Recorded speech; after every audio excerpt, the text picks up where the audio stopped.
Welcome to the Good Morning from the Chicken Coop podcast with Kim Johnson, your creative strategist and master mindset coach. Filled with inspiration, distinctions, perspectives, and possibilities, we help you to cultivate a mindset that leads you to create the best version of yourself you could ever imagine. Join Kim every morning from one of her favorite happy places, her chicken coop, along with all her chickens. Hey everybody, good morning from the very peaceful chicken coop. So today we're going to be talking about stress again, and today we are talking about how to start eliminating things, how to start working around things, how to start seeing things differently.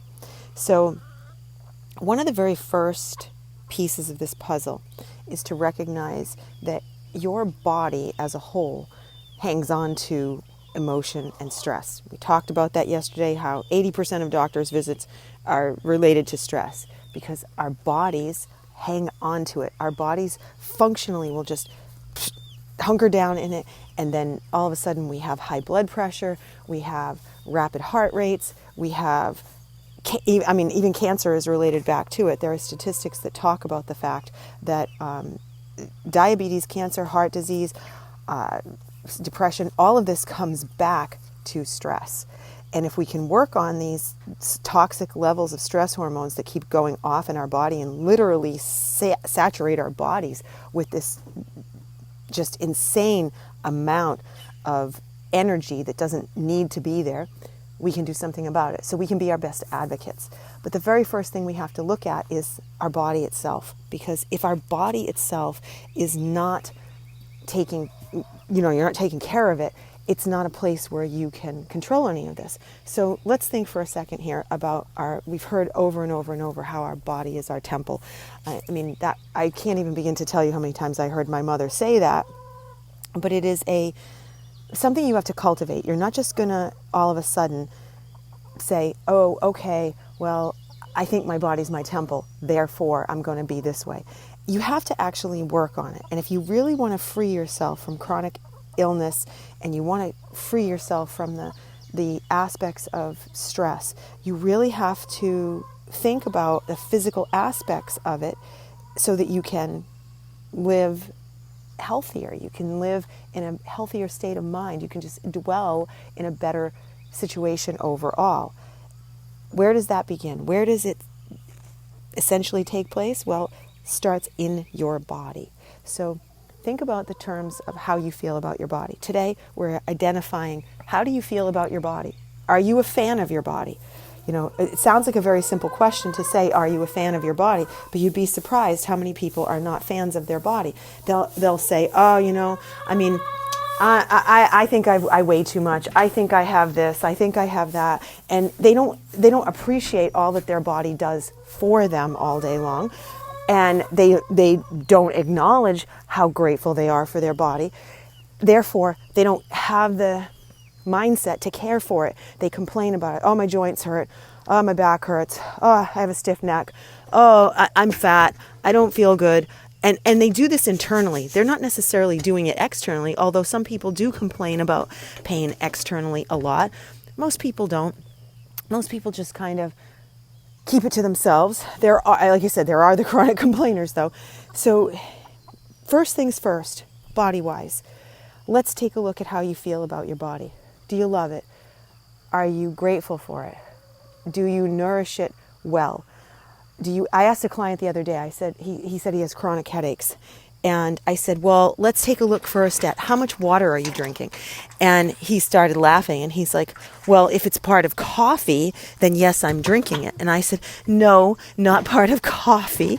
I'm talking about in general, how much water do you drink? And he's like, none. So here we are, a organic living being that thrives in water, and he's not drinking any water. So what does that mean for his cellular level? His lack of water, his lack of cellular level just is like insane how his cells are suffering every moment. So from a cellular level up, doctors will tell us over and over and over again, this is a basic thing. You have to, we'll say drink water, eat healthy. Drink water, eat healthy, get exercise. 3 simple things that are so complex for us as human beings. It is shameful how much we have allowed ourselves to not pay attention to those things. So today, in this little, which is turning out to be a little bit more of a breakdown of this whole process than I initially had thought, but we're going to go with it because that's what happens out in the chicken coop. You can't surmise stress and helping yourself in a matter of just 5 minutes, so we are going to break it down. So today, we're talking strictly about helping your body. You are going to go out and you're going to look at how much water am I drinking? Sincerely, be honest with yourself. If you lie to yourself about this stuff, you can't get better. So you look at how much water you're drinking and you say, okay, I definitely need to increase my water intake and I need to decrease whatever you need to decrease, whether that be, alcohol intake, whether it be coffee intake, whether it be tea intake, whatever it might be, soda. Oh, good Lord, look at how much sugar you're taking into your body, because sugar is one of the most addictive substances we have on this planet. And if you're taking in a ton of sugar, that's not good for your cells. That's not good for your state of stress. And it causes more dis-ease. The word disease, dis-ease. Think about that. So today, stop, pause, and think about your body. Am I working out? Am I at least walking? Am I getting in any steps? I have my daughter is 27 years old. She works from her computer all day long. I said to her just a couple weeks ago, how many steps are you getting in a day? She said, I don't know. I got her a Fitbit. She puts it on. She comes back. She's like, oh my God, not even 3,000 steps. I said, see, I told you, you can't feel good if you're just sitting. So anybody who works with me knows I am the mad mover. I don't sit still. I'm constantly moving. I get between 17 and 24,000 steps a day because I just can't stop moving. And I know that seems like a lot, but I believe in movement in order to stay healthy. I believe that that's part of it. That's part of caring for your body. So you have to push it. In fact, I just saw a story yesterday about a woman in Maine who's 102 years old, and she's still going out with her 79-year-old son, who's a lobster fisherman, to help him with this because she's done this since she was 8 years old. She started with her dad. She married a person who was a lobsterman.